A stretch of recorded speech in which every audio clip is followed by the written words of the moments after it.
शर्त मंजूर है गुरुजी। अगले 7 दिन तक आप जो कहेंगे वो मैंने किया, तो 8वें दिन आप मुझे संस्कृत पढ़ाएंगे।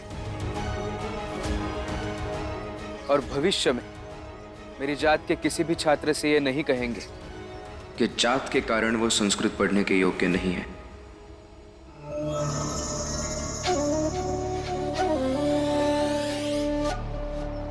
नहीं कहूंगा, शर्त मंजूर है। फिर देख क्या रहे हो, जाओ भागो भागो, झाड़ू उठाओ और शुरू हो जाओ। चलिए गुरुजी, हम चलते हैं। भीम आएगा झाड़ू लगाकर। चलिए।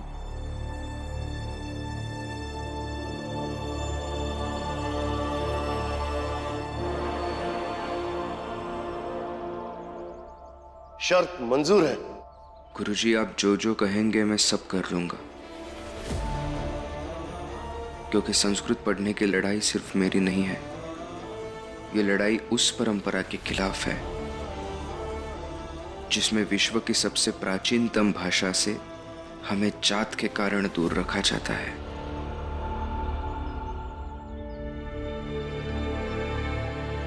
मुझे झाड़ू चाहिए, झाड़ू चाहिए मुझे। झाड़ू दीजिए ना मुझे। अभी अभी तो कह के गया था कि परेशान नहीं करूंगा। गुरुजी कॉलेज गए हैं, आप मुझे झाड़ू दीजिए ना। उन्होंने ही कहा है कि झाड़ू लेकर ये सब साफ करना है।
रमा,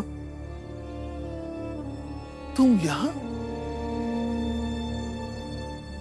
खाली थी तो सोचा काम करके कुछ पैसे कमा लूं तो घर में मदद हो जाएगी।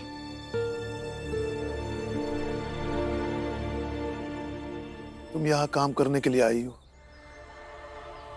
ये बात भी इनको पता है?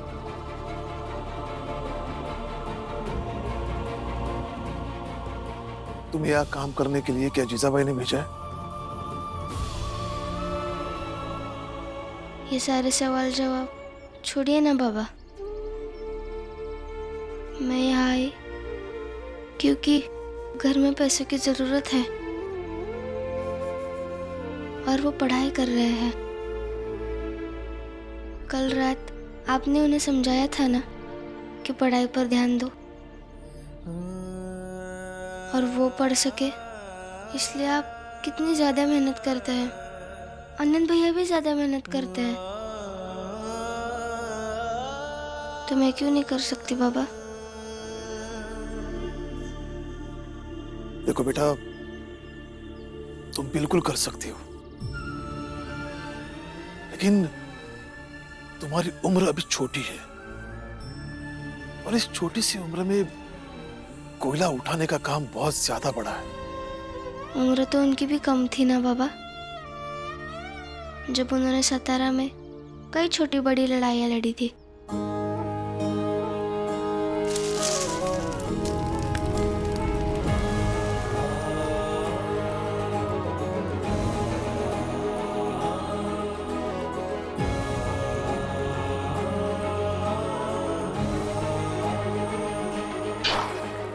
और बुआ बताती है आपने उनका साथ हर लड़ाई में दिया था। मैं तो कहती हूँ सातारा छोड़ के कहीं और चले जाते हैं, कहीं और पढ़ लेगा भीवा। हम यहाँ से कहीं नहीं जाएंगे बेटा, यहाँ रहने की लड़ाई लड़ रहा है और तुम यहाँ जाने की बात कर रही हो। तो मेरा भी दे दीजिए ना। देखो बेटा, बात उसकी नहीं है। फिर किसकी बात है बाबा? क्या आपको भी उनकी तरह मुझ पर विश्वास नहीं है क्या? राम जी,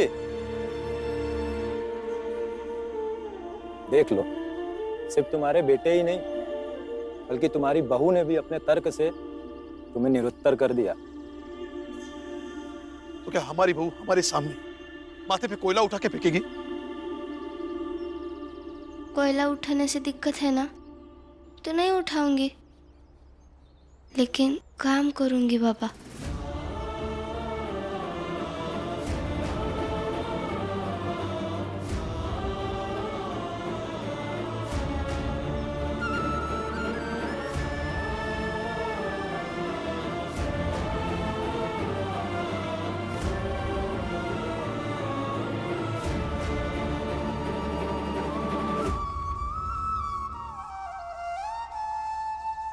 चल।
आज का विषय है बेसिक्स ऑफ ह्यूमन साइकोलॉजी, यानी कि मानस शास्त्र की बुनियादी अवधारणाएं।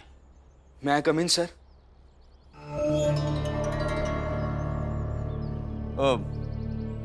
मानस शास्त्र हम फिर किसी दिन पढ़ लेंगे। आज मैं आपको एक कहानी बताता हूं। मेरी तबीयत कुछ ठीक नहीं है आज मेरी तबीयत कुछ ठीक नहीं है, तो मैं आज आपको कुछ पढ़ा नहीं पाऊंगा। आज आपको एक कहानी जरूर सुना सकता हूं। एक राजा था, उसका बड़ा प्रशस्त महल था, लेकिन राजा सर,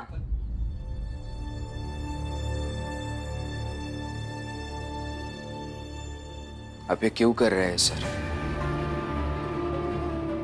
सुबह से रात तक मैं बस इतना ही सोचता रहता हूं कि आज के दिन में कितना पढ़ सकूं, कितना सीख सकूं।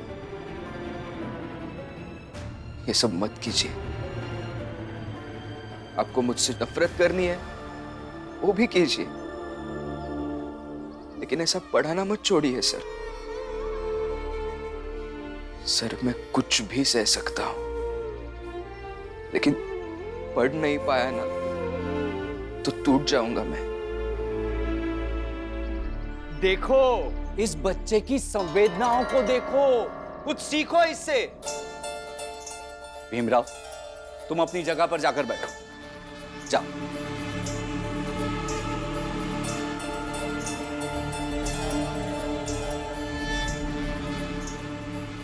आज पढ़ाता हूं मैं तुम्हें।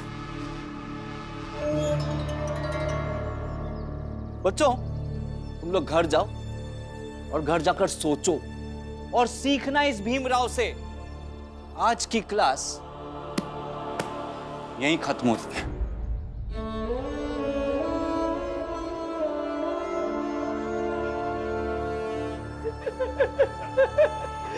चलो, हो गई आज की क्लास।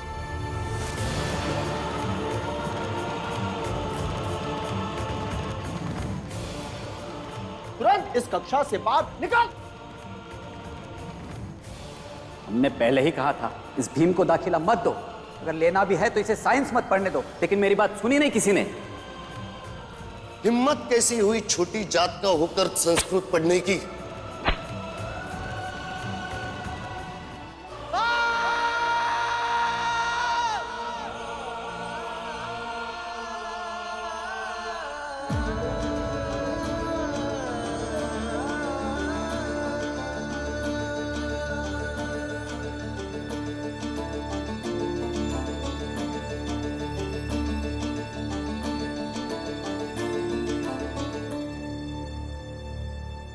नरोत्तम जोशी ने बिल्कुल सही कहा था।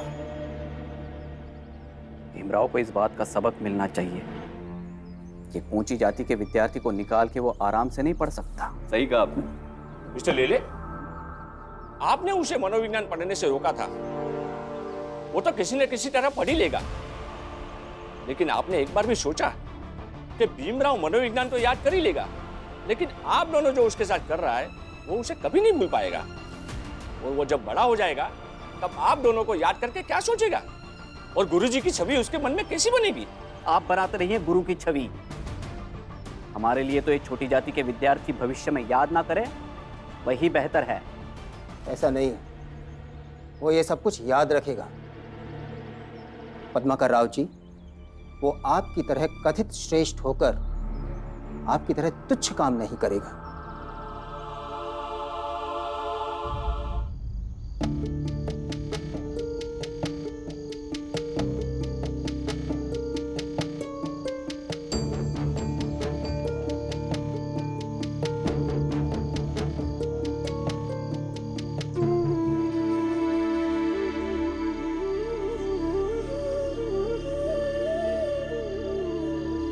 मैं यहाँ आई क्योंकि घर में पैसों की ज़रूरत है और वो पढ़ाई कर रहे हैं।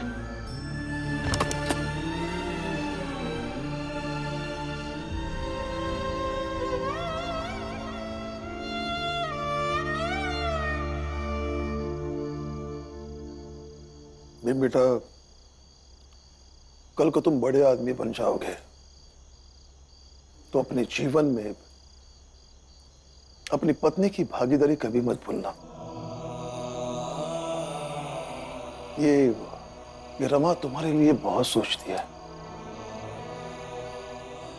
मैं बहुत खुशनसीब हूं कि मुझे रमा जैसी बहू मिल गई।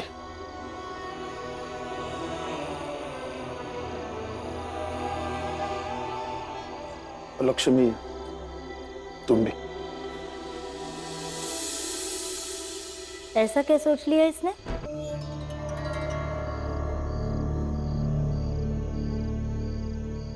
ऐसे ही अब उम्र हो गई है, बहुत सारा तजुर्बा है, तो बहुत कुछ देखता हूं, समझता हूं।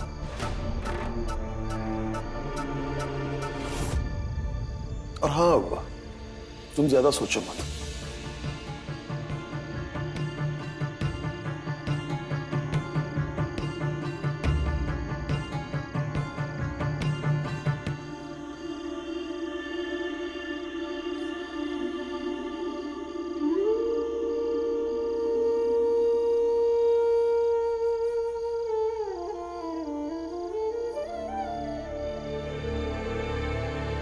जितने हो पाए दिहाड़ी मजदूरी करूंगी। उन्हें जितना पढ़ना है वो पढ़ेंगे और मुझे उनके लिए जितनी मेहनत करनी होगी मैं करूंगी।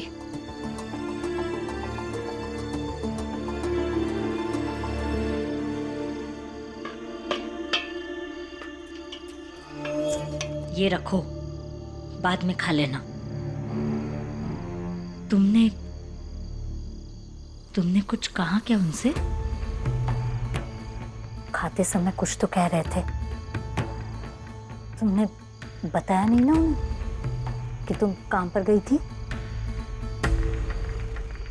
कुछ पूछ रही हूँ तुमसे, बोलोगी? उन्होंने आपसे कुछ कहा क्या? नहीं, लेकिन रमा, इसका तेल शायद खत्म हो गया है, भर के दो ना, अभी पढ़ना है।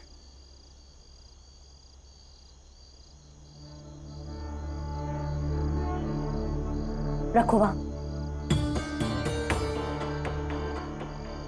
देखो, आज तुम कितनी रोटियां खा रही हो, तुम्हारे भाई बहनों ने कितनी खाई, ये सब नहीं गिन रही हूं मैं, क्योंकि आज तुम कमा कर लाई हो।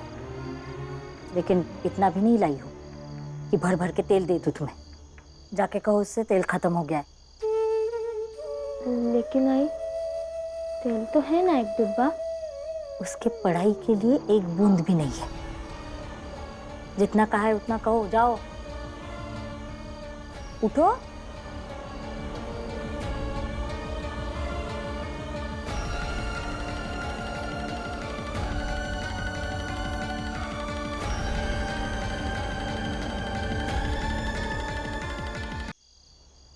गुरुजी रोज रोज तबीयत खराब होने का बहाना बनाएंगे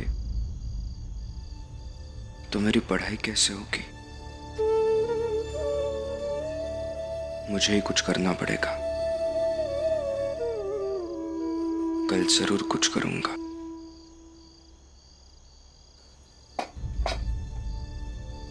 रमा, भर दिया तेल, लेकिन जला कर लाना चाहिए था ना। ठीक है। तेल नहीं है उसमें। मतलब?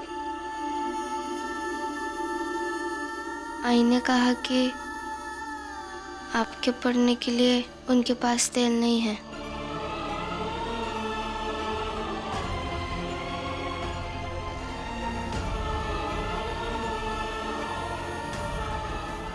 सुनिए, मैं नहीं चाहती कि आप आई से बहस करें। मुझे अच्छा नहीं लगता जब आप आई से बहस करते हैं। आज की रात सो जाइए, तेल का इंतजाम कल कहाँ ना कहाँ से तो कर लूंगी। नहीं रमा, मैं उनसे कुछ नहीं कहूंगा।